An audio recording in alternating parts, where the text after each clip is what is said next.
Today I'm going to be reviewing LoveStar by Andri Snær Magnason, published in 2002 and translated by Victoria Cribb in 2012. This is wacky, weird and different. You can also feel a lot of influences in this. So I would describe this book as Black Mirror meets 1984 and Brave New World by way of Douglas Adams. I don't know any better way of describing it, but that's how it feels.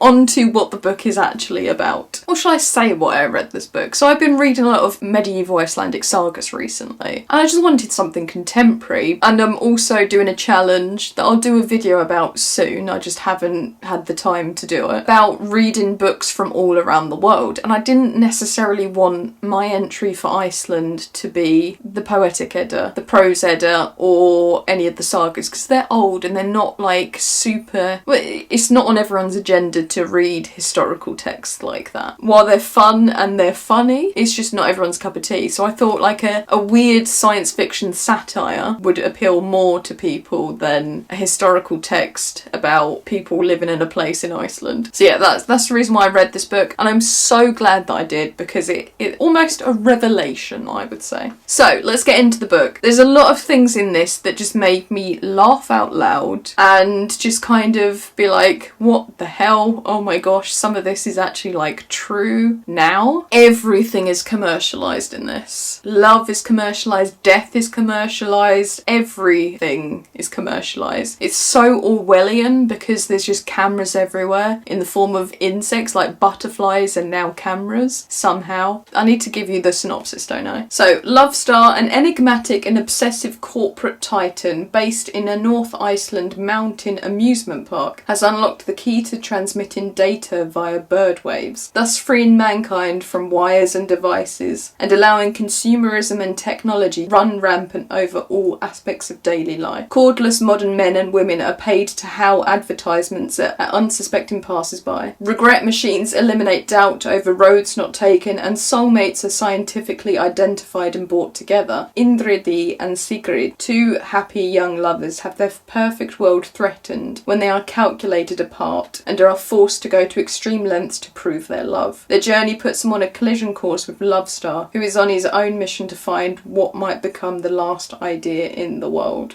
It sounds weird. It sounds stupid, the fact that someone's called LoveStar, but that actually does link to a Icelandic poem from the Romantic era, which I'll talk about now. So there's a poem called Journey's End by Jónas Hallgrímsson, and it's about unfulfilled love. And the setting of the poem is in the Öxnadalur Valley, where a lot of this novel is set. And you can tell that this book is very much influenced by this Romantic era poem, because the fact that the character named themselves LoveStar after the star in the poem. The setting is in the same area, like Öxnadalur Valley is where a lot of this book takes place. There's elements from the poem, I won't tell you because you should go and read it yourself, that turn up in this poem. It's about love, it's about fate, it's about nature, it's about a lot of things, and very much I would say you need to read the poem to get more out of the book. And main thing is, obviously this is translated from Icelandic, so originally the author had Iceland in mind for writing, because that's what you do when you write. And so because Jónas Hallgrímsson is one of the greatest poets of the Romantic era in Iceland, people would be very much familiar with his work, so the connections to it would just almost be second nature. So that's why I think you need to read it to get the most out of it. I will put a link to the poem in the description box, because underneath the poem, because it's got the English translation, the Icelandic, and then underneath it it's got this phenomenal commentary that analyses the poem and goes into so much detail about aspects of it that you will see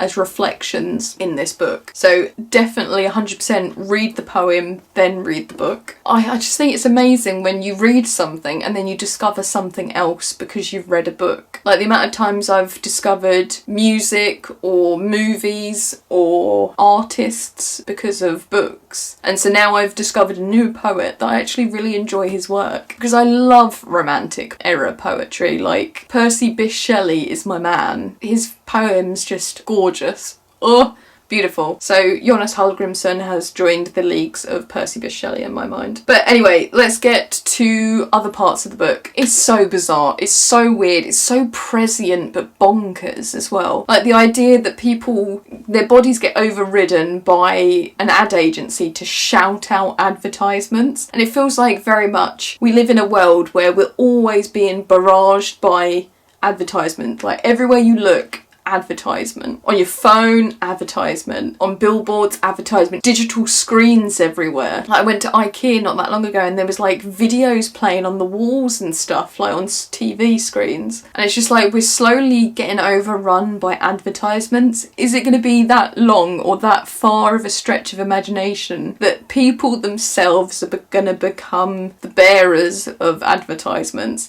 Of course it's silly that someone would just suddenly shout out an advertisement, but it feels like we're nearly there. And there's also like other people in this who are very much like influencers. So you've got like people that advertise things on Instagram and then you're like, oh, that's so obvious that you're advertising that and that you've been paid to do that. So then there's these people in this called secret, or they're hosts or secret hosts who basically recommend things to people but try and do it discreetly so that they don't get discovered because it's frowned upon. And so then like there's this guy in it who's like a super secret host who is so successful at manipulating everyone around him to go see crap movies, to buy this, to buy that. Like it's just so funny and weird because it's like, hello, influencers, we've got that now. And this was written in 2002. So within 20 years, a lot of this has come to pass. One of the funniest things, it's not really funny, but to me it's kind of hilarious, is the idea of the regret machine. So what you do, so for example, you were late this morning to a really important business meeting and you regretted it.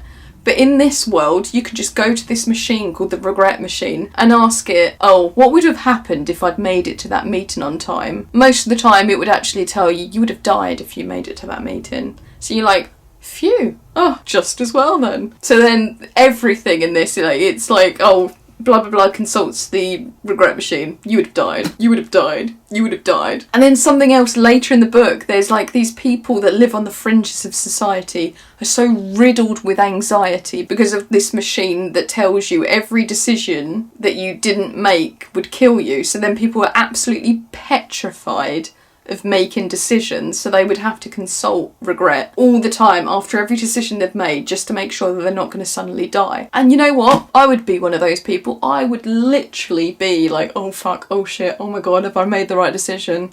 Oh gosh, what if I'm going to die because I've done that? Like sometimes I do feel like that. Sometimes I'm like, oh my god, shall I do that? Oh, what happens if I like die? So like that just kind of made me laugh out loud because oh Jesus Christ, that's so like, it's so true. Like that would happen. Like there would be a sect of people that literally could not function because of this thing that's supposed to make your life a little bit easier, but it's actually fucking dystopian. Also, the commercialisation of death in this is basically bodies are put into like rockets and launched into space and then they burn up in the atmosphere and it becomes like, basically it's like fireworks with carcasses. And one of the advertisements that they made to convince people to start using this was basically to have a rotting corpse and be like, ew, why the hell would you bury someone in the ground? That's disgusting. Then says, oh, hell is underground, why would you put them in the ground? Why not shoot them up into heaven? And so it's just like the manipulation of advertisement is so funny in this. And then just the idea that even death is commercialised. That's the last frontier. I mean, okay, you get like funeral parlours and you have to pay, like just the fact you have to pay to get buried. Everything costs. Everything is commercial. And then also there's a service called In Love, which matches you up scientifically with your soulmate. And pretty much it's just so clinical and freaky how this happens. And I'm not going to tell you what happens in the book, but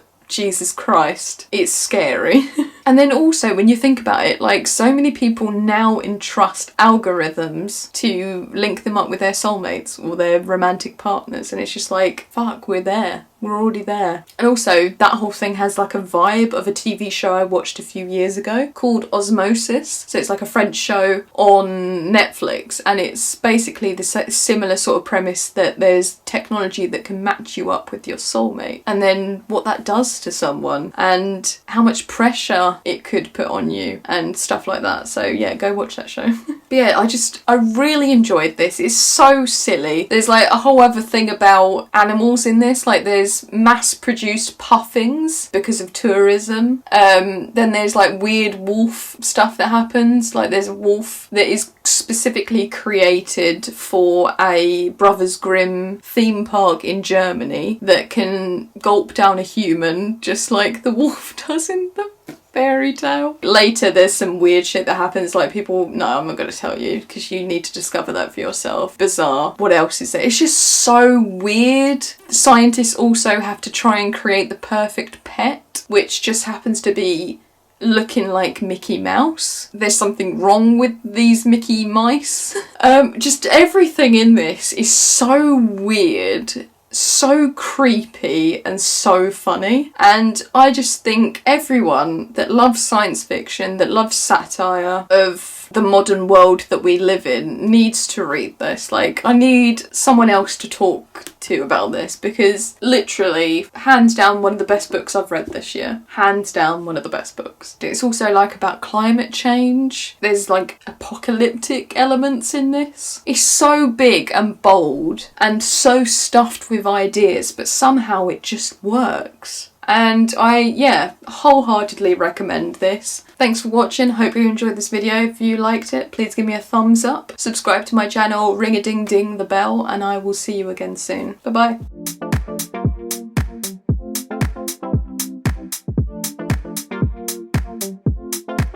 She left me lonely. Now I see her in my dreams. Yeah, she's so holy.